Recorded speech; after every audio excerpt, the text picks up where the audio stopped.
Hello everyone, welcome back to another video. In this video I'm going to talk about something that a lot of people struggle with. And it's a topic that I heard a lot of people talking about, especially last year. It was something that people were saying, next year I want to improve this.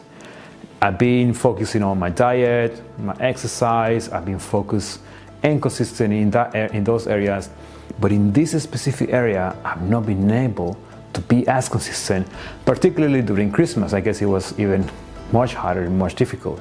Guess what it is? Well, if you want to find out and make sure that you also achieve the goal, stay with me because I'm going to talk about it. Let's get started. All right, let's get started with this video. If you train hard, eat well, and you still wake up not refreshed, the problem here is not motivation. The problem is your sleep. Yes, I'm sure you guessed that. A lot of people struggle with sleep. And it's something that I heard from friends, clients, members, and even myself. I struggled with going to sleep early for a long time. But I realized that sleep is the foundation of health.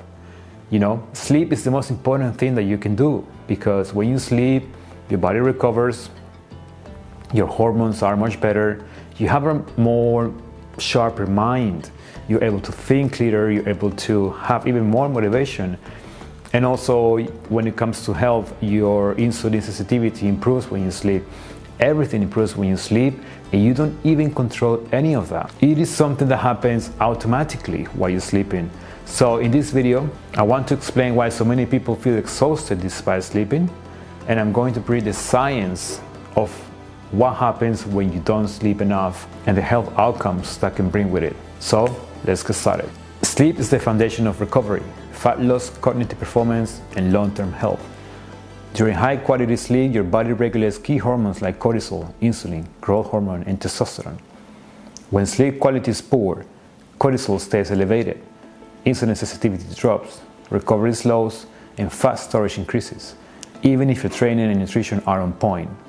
This is why so many disciplined people feel inflamed, foggy, and stuck despite doing everything right. In controlled studies have shown that even short periods of poor sleep significantly impair glucose tolerance and insulin sensitivity. In one of the classic studies by Spiegel and colleagues, healthy adults show metabolic changes after just a few nights of restricted sleep. And this is where most people got it wrong. Sleep is not a single state, it has a structure, and that's what we call sleep architecture. There are different stages of sleep, but the most important ones are deep sleep and REM sleep. Deep sleep is where physical recovery happens, immune function, tissue repair, and growth hormone release. REM sleep is critical for learning, emotional regulation, and cognitive performance. You can sleep 8 hours and still miss out on both, which is why you wake up tired despite sleeping enough. Sleep quantity without sleep quality is essentially useless. On EEG, sleep studies clearly show that disruptive sleep architecture reduces time spent in both deep sleep and REM sleep. This directly impacts recovery, memory consolidation, and emotional regulation. Alright, so we know that sleep is very important, but if you go to bed and you sleep many hours, how comes you're still not getting enough quality sleep? Well, let's talk about the factors here. And the first major sleep disruptor is light exposure at night. Artificial light, especially blue spectrum light, suppresses melatonin production. Melatonin isn't just a sleep hormone, it's a timing signal for your entire circadian rhythm. When melatonin release is delayed, deep sleep onset is delayed as well. Multiple studies have shown that evening exposure to artificial light delays melatonin release and shifts circadian rhythm timing. The thing is that most people think that caffeine is the only stimulant that affects sleep at night, but it's not. Late day training, work stress, pre-workouts, and psychological stress all elevate cortisol and adrenaline. Caffeine itself has a half-life of roughly 5 to 9 hours, meaning it can still be active in your system long after you fall asleep. Research has shown that caffeine consumed even 6 hours before bed can significantly reduce total sleep time and sleep efficiency. A much less known cause of night awakenings is blood sugar instability. Many people who wake up between 2 and 4 in the morning are experiencing glucose drops. When blood sugar falls too low, cortisol and adrenaline rise to compensate, pulling you out of deep sleep.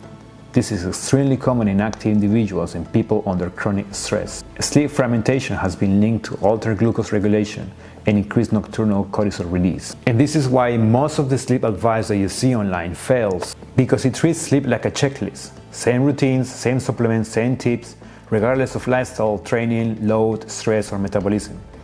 But sleep optimization must be individualized. What improves sleep for one person can actively worsen it for the other. And this is why when I coach clients regarding their health performance and optimization, sleep is never approached in isolation. We look at lifestyle, training stress, nutrition timing, circadian rhythm, and recovery altogether. If you want personalized support to improve your sleep and not just sleep longer, you'll find the coaching application in the link below. Now, thank you so much for watching. I hope you can benefit from this information to improve your sleep.